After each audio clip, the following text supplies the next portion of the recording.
देशात माझ्या धर्मासकट मी मान्य नाही, तो देश मलाही मान्य नाही, असे ठणकावून सांगणारी भारतातील पहिली महिला डॉक्टर आनंदीबाई जोशी बोलते मी. होय, मी डॉक्टर आनंदीबाई जोशी. माझा जन्म पुण्यात 31 मार्च रोजी झाला.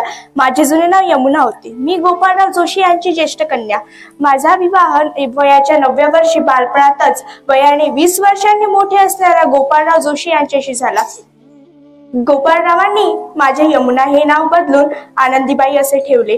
गोपाळराव कल्याणला पोस्ट ऑफिसात कारकून होते. ते स्वतः लोकहितवादीची शतपत्रे वाचत आणि मला अभ्यासात रस आहे हे त्यांना समजले आणि त्यांनी मला इंग्रजी शिकवण्याचा निश्चय केला. मला लग्नानंतर वयाच्या 4व्या वर्षी एक मुलगा झाला, पण दुर्दैवाने तो 10 दिवस जगू शकला. हीच खंत मला वैद्यकीय शिक्षणाकडे खेचून घेण्यास कारणीभूत ठरली. मी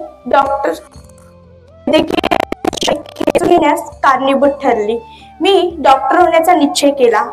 माझ्या पतींनी अमेरिकेत पत्रव्यवहार केला, पण हे शिक्षण घेण्यासाठी ख्रिस्ती धर्माचा स्वीकार करण्याची अट मला मान्य नव्हती.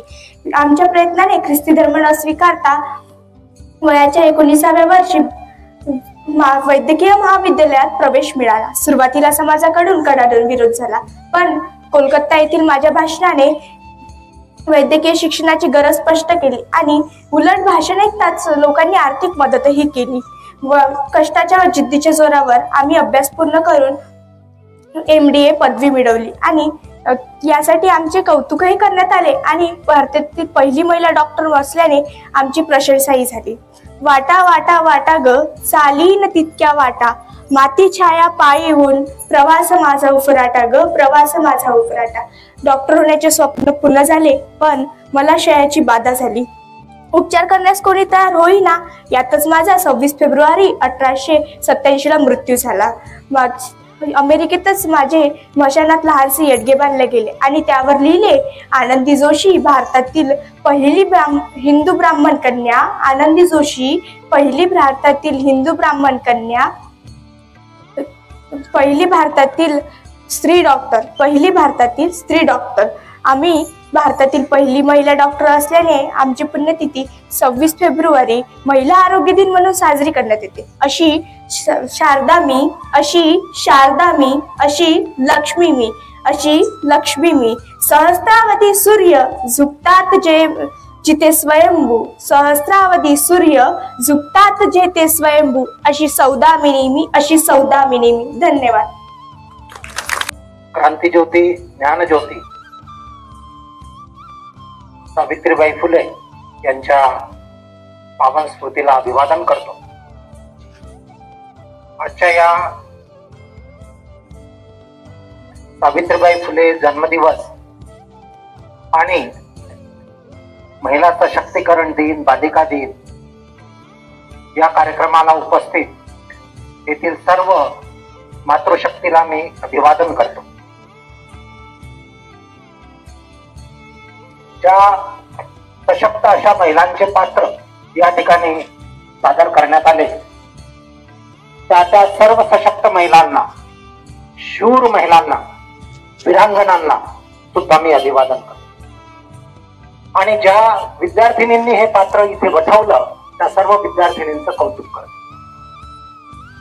आजच्या कार्यक्रमाला उपस्थित सर्व शिक्षक वृंद आणि विद्यार्थी बांधवांनी अतिशय सुंदर असा हा कार्यक्रम या ठिकाणी सादर केला जात आहे. महिला दिन, महिला सशक्तीकरण दिन ही काळाची गरज आहे. भारताच्या विकासात महिलांचा फार मोठा वाटा आहे आणि जोपर्यंत महिला सशक्त होणार नाही तोपर्यंत भारतही विकसित होणार नाही हे आपल्याला समजलं पाहिजे. सावित्रीबाई फुले यांनी शिक्षणाची दारं सर्व महिलांसाठी उघडली, सर्व मुलींसाठी उघडली. त्यावेळची जी परिस्थिती होती ती अतिशय गंभीर होती. महिलांना शिक्षणाचा अधिकार नव्हता. अनेक प्रकारची बंधनं महिलांना होती. पितृसत्ता कुटुंब पद्धती भारतात अस्तित्वात होती, आजही आहे. आणि या कुटुंब पद्धतीमुळे महिलांना सतत डावललं गेलं, त्यांची कुचंबना केली गेली, त्यांचं शोषण केलं गेलं.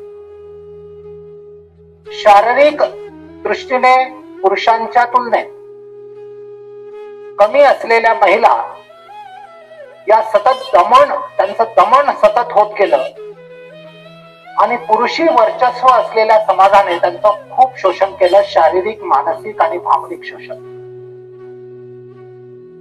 तो जो काळ आहे मधला काळ जो आहे, त्या काळामध्ये महिलांचं खच्चीकरण म्हणजे त्यांचं मानसिक आणि शारीरिक दृष्टीने त्या पूर्णतः खचल्या होत्या. अशा काळामध्ये आणि समाजाने विविध प्रकारची जी बंधनं लादली, त्यामुळे महिलांना समोर येण्याचा अधिकारच प्राप्त झाला नाही. परंतु अशाही परिस्थितीमध्ये अनेक महिला समोर आलेल्या आहेत. स्वतःच्या बळावरती त्यांनी समाजाची बिघडलेली घडी दुरुस्त करण्याचा प्रयत्न केलेला आहे. या त्याच महिला आहेत.